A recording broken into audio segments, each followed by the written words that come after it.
One of the interesting stories in Greek history is of Phidippides. The Persians landed in Greece in 490, and they intended to conquer the city.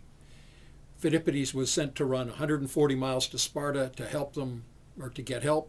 The Spartans said, we can't because the new moon hasn't come up. It's not the right time. So Phidippides ran 140 miles back to Athens and then went out to Marathon, the plains of Marathon where the Persians were.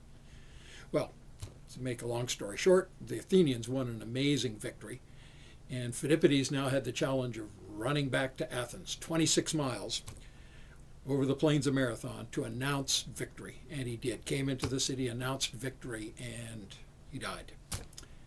But the Greek word for that announcement of victory is gospel, a statement of good news because something's happened in history that's changed the future. And that's the term that early Christians used to describe what had happened when Christ came, what had happened because Christ had died and risen again. And so we're going to be thinking about that good news over the next while, and we're going to begin by just focusing on what is a gospel or the gospel and what are the things of first importance. 1 Corinthians chapter 15, verses 1 to 11, Paul says, I handed over to you what I received, which is of first importance. There's lots of important things about the Christian life.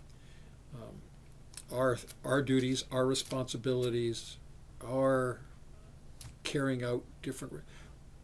But of first importance is what God has done for us in Christ and the opportunity that brings.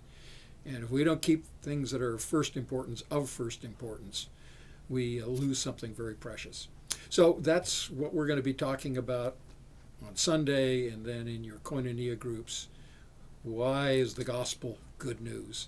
What is the gospel? Why are these things the central parts of the gospel? My hope for you is not only that you'll understand it more clearly and be able to share it more freely, but that you will be grasped by it more deeply, and God will do something in our hearts as we think about the glory of God seen in the gospel. Have a good time.